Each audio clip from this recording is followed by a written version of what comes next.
안녕하세요. 결혼한 지 10년 만에 시댁 깽판 쳐놓고 나온 40대 여자입니다. 진짜 어머님 머리털 안 잡아 뜯어놓은 게 용하다 싶을 정도로 그땐 저도 제정신이 아니었네요. 남편하고는 같은 직장을 다니면서 알게 된 사이입니다. 남편이 나이가 저보다 4살 많지만 입사 시기가 같아서 입사 동기로서 서로 의지를 많이 했어요. 하지만 당시 사내 분위기가 사내 연애에 대해서 곱지만은 않았던 터라 서로 호감은 가지고 있었어도 어떤 특별한 관계로 발전하지는 못했다가 이후로 제가 동종업계 타회사로 이직을 하면서 비로소 연인 사이가 되었습니다. 그리고 이후로 3년을 연애하고 부부의 연을 맺었고요. 결혼 당시 시댁에서 집을 해주겠다 했는데 알고 보니 시부모님이 10년 넘게 남에게 세를 주시던 오래된 빌라였습니다. 지어진 시기부터 계산하면 저희가 결혼하던 당시 이미 20년도 넘은 집이었는데 그걸 남편 명의로 돌려주신다는 거였죠. 그런데 저를 정말 황당하게 했던 건 남편이 집을 해오는 거니 저더러 집 리모델링비와 혼수를 해오라고 하시대요. 그리고 제가 허심탄회하게 털어놓건데 그 집이 부동산으로서의 가치가 있었다면 저도 기꺼이 그 정도의 부담은 하려 들었을 겁니다. 하지만 솔직히 표현하건대 거저줘도 안 살고 싶을 만큼 낡을 대로 낡은 집이었거든요. 그래서 그렇게는 못하겠고 그 집을 받는 것도 싫다고 했네요. 그리고 지금 생각해보면 차라리 결혼을 엎어버리는 것도 방법이라면 방법이었을 텐데 그때 당시에는 남편이나 저나 서로 좋아 죽고 못 사는 사이였던지라 그런 생각은 못했어요. 그나마 다행히 그런 저희를 안쓰럽게 여기신 친정아버지가 2억 보태주시고 이후로 제 명의로 7천만 원 대출받아서 브랜드는 아니어도 서울에 있는 24평짜리 아파트를 하나 샀네요. 그리고 남편이 가지고 있던 4천만 원으로 혼수를 장만했고 제가 모아뒀던 3천만 원은 친정 부모님께 드렸습니다. 숫자로만 따지자면 이 돈이 있으니 대출을 덜 받는 것도 방법이었지만 당시에는 이자가 그렇게 비싸지 않았고 2억이라는 큰 돈을 지원해 주신 친정 부모님에게 나름대로 감사 표현을 하고 싶었기 때문에 대출은 대출이고 드리는 돈은 드리는 돈이라고 계산을 했던 거죠. 아무튼 그렇게 나름의 우여곡절을 견뎌내고 신혼생활을 시작했습니다. 하지만 신혼의 단꿈은 오래가지 못했어요. 결혼한 지 1년 만에 아주버님네 식구들이 해외로 이민을 갔거든요. 그리고 아주버님네 이민이 제 인생에 그렇게 많은 영향을 끼칠 거라곤 그땐 미처 상상도 하지 못했네요. 시작은 아주버님네가 이민을 떠난 직후 시부모님이 저희 동네로 이사를 오시면서 시작되었어요. 이사를 오신 이유는 그래도 자식 하나는 옆에 둬야 필요할 때 써먹을 거 아니냐는 거였죠. 사실 저희 시부모님은 어머님이고 아버님이고 할 것 없이 하고 싶은 말은 생각 없이 바로 내뱉으시는 분들입니다. 니네 엄마 니네 아빠와 같은 엉망이 노칭은 기본이고요. 며느리인 저를 부르실 때도 야, 너 이것도 기본이에요. 남편한테도 걸핏하면 이 자식 저 자식 하다못해 동네 식당을 가서도 사장님이라던가 좀 좋게 부를 수도 있잖아요. 근데 아줌마, 거기 할머니 오죽하면 제가 어머님 아버님은 어떻게 하면 상대의 기분을 망칠까 매일 그 고민을 하시는 분들 같다고 남편한테 말했을 정도였네요. 하지만 시부모님의 문제는 이게 다가 아니었어요. 저와 남편을 힘들게 한 결정적인 이유는 따로 있었죠. 그건 바로 저희를 무슨 당신들 몸종 부리듯 하셨다는 거예요. 아주버님네가 이민을 떠났더네 저는 눈에 넣어도 아프지 않을 지금의 딸아이를 가졌습니다. 그리고 솔직히 시부모님이 걸어서 10분 거리에 살고 계셨으니 저는 어머님에게 약간의 도움을 받고 싶었어요. 지금이야 출산휴가 휴직이니 워낙에 잘 되어 있지만 제가 딸아이를 가졌을 때만 하더라도 그게 적어도 회사 내에서는 어지간히 눈치를 봐야 하는 일 중 하나였으니까요. 그런데 어머님은 조금도 저희를 도와주실 생각이 없으셨어요.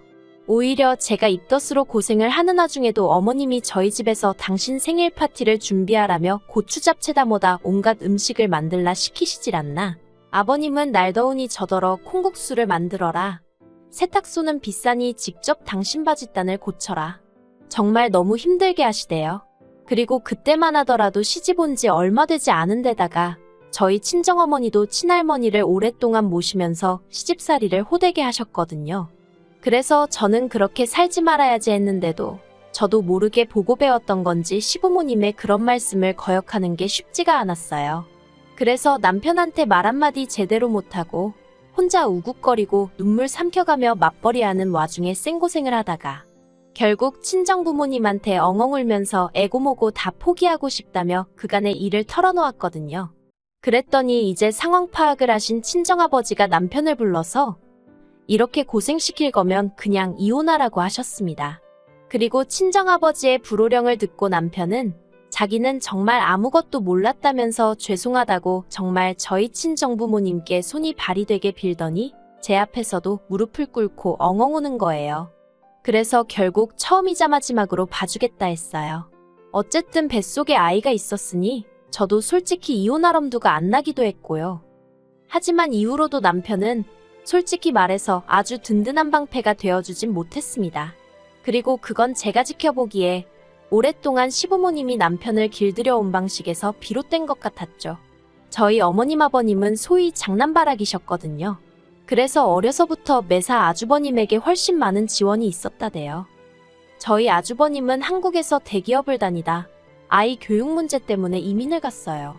그리고 거기에 수반되는 비용의 대부분을 시부모님께서 대주신 걸로 압니다. 그런데 솔직히 저는 이 사실을 알고 한동안 배신감이라고 해야 할지 실망감이라고 해야 할지 아무튼 알 수 없는 기분 나쁨에 시부모님을 마주하기가 쉽지 않았어요. 왜냐하면 제가 앞서 잠시 언급했듯이 저와 남편이 결혼할 때는 정말 다 쓰러져가는 허름한 빌라를 무슨 집이랍시고 주신다면서 얼마나 생색을 내셨는데요. 그런데 막상 저희 친정아버지가 그런 집에서 제가 사는 꼴은 볼 수 없다며 집을 해주겠다 하시니까 시부모님께서 하시는 말이 줘도 싫다는데 어쩌겠냐며 대신 당신들은 돈이 없어 따로는 한 푼도 지원해주지 못한다 하셨습니다.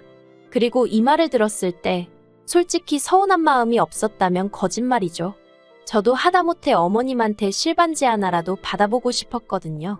하지만 두 분이 사는 게 어려워 가진 게 없으시다는데 어쩌겠어요? 제가 재산을 맡겨놓은 것도 아니고 그러니 아쉬움과 서운함은 컸지만 그러려니 하고 알겠다고 넘어갔습니다. 저희 친정부모님도 마찬가지셨어요.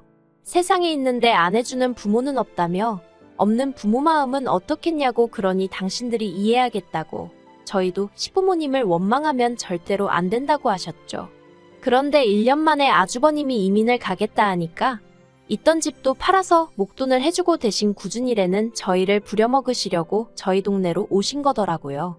그러니 이런 상황을 알고 마음 상하지 않을 아들 며느리가 세상에 몇이나 있을까 싶대요. 아무튼 그렇게 아주버님네와 저희에 대한 차별은 노골적이셨는데 그럼에도 불구하고 남편은 어머님 아버님의 부탁이라면 쉽게 거절하지 못하더라고요. 다만 저희 친정아버지와 한 약속이 있으니 제목까지 자기가 커버하느라 정신이 없었죠.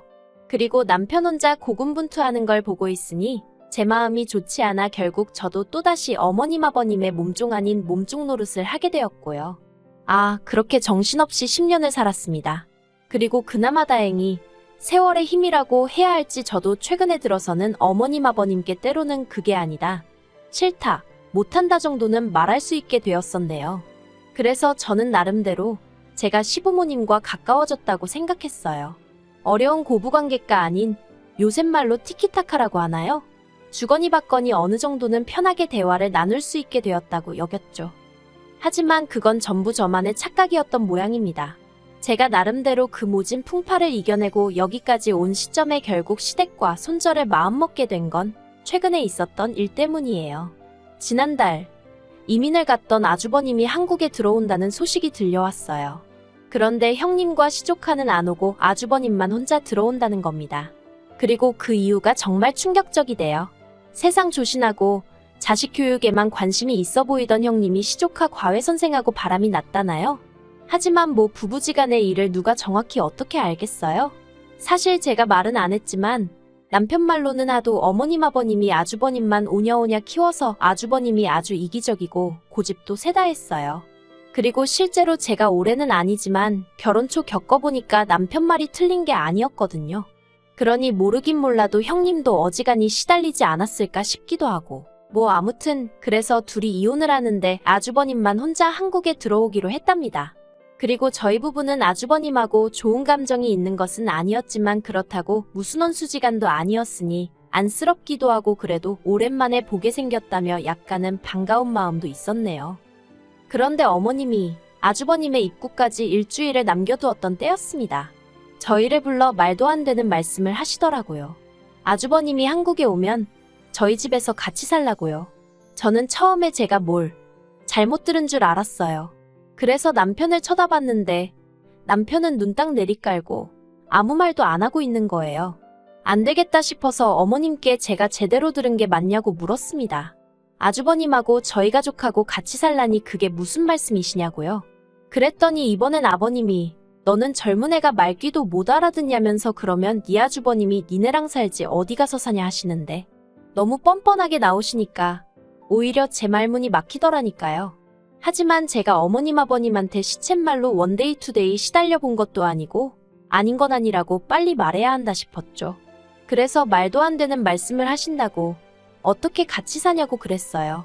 그랬더니 어머님이 그러면 네 아주버님은 누가 챙기냐는데 저도 모르게 그만 어머님 아들이니 어머님이 챙기세요 그랬습니다. 그리고 막말로 아주버님 나이가 40도 넘었는데 누가 또 안 챙기면 어때요? 자기가 자기를 챙기는 거지. 그런데 어머님이 그런 저에게 너 참 못됐다며 어떻게 말을 그렇게 하냐입니다. 이때까지 외국에 있다가 몇 년 만에 한국에 오는 건데 말을 그따위로밖에 못하냐고요. 하지만 저도 이번엔 순순히 물러날 수가 없어서 몇 년 만이건 어쩌건 안 된다고 아주 손사래를 쳤습니다. 더군다나 저희 집엔 딸도 있는데 어떻게 아주버님하고 같이 사느냐 했죠. 그리고 이때 제 말 뜻은 크지 않은 집에서 이미 세 식구가 살고 있는데 어떻게 아주버님까지 같이 사냐는 거였어요. 그런데 어머님은 제 말 뜻을 어떻게 해석한 건지 저더러 당신 아들을 뭘로 보고 그따위 소리를 하느냐며 아주 고함을 치시더라고요. 그러더니 꼴도 보기 싫다면서 저와 남편더러 당장 나가랍니다. 그리고는 끝끝내 아주버님이 도착하는 대로 저희 집으로 가라고 할 테니 군소리 하지 말고 방이나 하나 만들어 놓으라나요? 집으로 걸어오는 내내 안절부절하며 제 눈치를 보는 남편을 눈치챘지만 그래도 저는 아무 말도 하지 않았습니다. 머릿속도 복잡하고 마음도 편치 않았거든요. 어머님 아버님이 화를 내셔서가 아니라 곰곰이 생각해보니 그런 헛소리가 오가는 와중에 남편이란 작자가 가운데서 눈치만 보고 있던 게 자꾸 떠올라서요. 그런데 집에 도착하고 2시간쯤 흘렀을까. 남편이 안방으로 들어오더니 저에게 말을 걸대요. 그리고 기껏 한다는 소리가 자기 부모님이 얼마나 상황이 속상하고 답답하면 그런 말씀을 하셨겠느냐고. 그러니까 자기 형이 한국에서 직장 잡고 살 곳을 마련할 때까지만이라도 같이 살면 안 되겠냐는 거예요. 형제로서 그 정도는 해주고 싶다면서요. 그러면서 정말 미안하다고 하는데 진짜 가슴이 답답하면서 일을 어쩌나 싶대요. 그리고는 남편이 한다는 말이 만약에 처남한테 이런 일이 생겼으면 자기는 무조건 데리고 있자고 했을 거랍니다. 저희 부모님이 뭘 하시건 간에 자기가 자처해서 같이 지내겠다고 했을 거라고요. 그러면서 정말 못난 남자인 자기를 만나서 제가 고생이라며 미안하다고 닭똥 같은 눈물을 뚝뚝 흘리는데 정말 제 마음이 너무 안 좋았고 한편으론 그래 나만 참으면 이런 어리석은 생각이 또 들대요. 그래서 알겠다 했습니다. 하지만 무턱대고 직장 구하고 집 구하고 그런 걸 다 기다려줄 순 없고 딱 1년이라고요. 그랬더니 남편이 그것만으로도 충분하다며 너무 고맙다더니 제 마음이 바뀔까봐 걱정이라도 된 건지 바로 다시 시댁에 가자대요. 그래서 다시 시댁으로 향했습니다. 그리고는 남편하고 상의 끝에 딱 1년만 같이 지내보기로 했다고 말씀을 드렸죠. 그리고 솔직히 말해서 제가 무슨 새색시도 아니고 시부모님한테 듣는 칭찬 한마디가 아쉬운 그런 상황은 아니었거든요. 하지만 그럼에도 불구하고 적어도 시부모님 두 분 다 저에게 고맙다는 말 한마디는 하실 줄 알았어요. 그런데 어머님이 하시는 말씀이 가관이었습니다. 잘 생각했다 하시더니 그러면 아주버님 오는 날에 맞춰서 아주버님 생일상도 좀 차리래요. 그 몇 년을 떨어져 있느라 생일상 한번 못 챙겨줬지 않았냐며 그간의 것 다 해준다 생각하고 저더러 생일상을 차리랍니다. 그러면서 너 잘하는 거 뭐냐 갈비랑 고추 잡채랑 연어 샐러드인가 그거랑 그리고 밥은 햅쌀 싸다가 하고 어쩌고 저쩌고 하시는데 순간 욱하는 거예요. 아니 데리고 살아준다고 했으면 그것만으로 감지덕지 하시지 곧장 하는 김에 이거 해라 저거 해라. 아차 싶고 역시나 싶고 내가 하마터면 큰 실수를 할 뻔했구나 싶은 게 그래서 어머님더러 제가 스톱 이랬습니다. 제가 잠깐 미쳤던 것 같다고 아무래도 아주버님하고는 못 살겠다고요.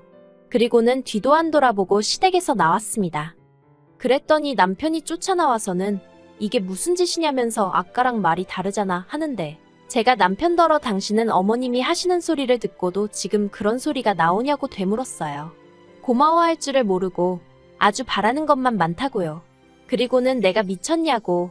어머님 아버님 종년 노릇하는 것도 지겨워 죽겠는데 사지육신 멀쩡한 당신형 수발까지 들어야 되냐 하고는 그렇게 당신형이 걱정되고 안쓰러우면 당신이 나가서 데리고 살라고 소리를 찔렀죠. 그런데 그렇게 해도 분이 안 풀리는 거예요. 그래서 다시 시댁으로 쫓아가서는 냉장고에 제가 해서 채워놓은 반찬이고 뭐고 다 끄집어냈어요. 막 그때는 정말 제가 생각해도 미친 엑스 마냥 분이 안 풀려서 닥치는 대로 쓰레기통에 처박고 그러다 현관을 나오는데 제가 사드린 어머님 아버님 신발이 눈에 띄대요. 그래서 그것도 그냥 발로 냅다 걷어차버렸습니다. 그리고는 씩씩거리면서 남편더러 너도 내 집 들어오지마 했네요. 이혼 서류 네 회사로 보낼 거니까 못 받았다 개소리하지 말고 도장이나 찍어서 보내라고 악다구니를 쓰고 왔죠. 집에 오자마자 비밀번호 바꾼 건 기본이고요. 그리고 그날 보여준 제 모습이 남편이나 시부모님에게 어지간히 충격적이었나 봅니다. 시부모님은 전화는커녕 문자 한 통 없으시고요. 남편만 저더러 이제 좀 풀렸냐 괜찮냐. 우리 밖에서 얘기 좀 하자 이러고 연락이 오는데 안 볼 거예요. 서류 보냈는데 제때 대꾸 없으면 소송을 걸어서라도 이 지겨운 관계 끝장내버릴 생각입니다. 딸아이한테는 저도 엄만데 왜 미안한 마음이 없겠어요? 하지만 등신마냥 당하고 사는 모습을 보여줄 바엔 혼자서도 얼마든지 즐겁게 살아가는 엄마를 보여주는 게 100배 1000배 나을 것 같단 생각입니다. 그리고 날짜상으로 계산해보니까 아주버님은 어제 들어왔을 것 같거든요. 잊혀 죽는 날씨에 그 좁아터진 집구석에서 40도 넘은 아들 둘 데리고 한번 살아보세요, 어머니.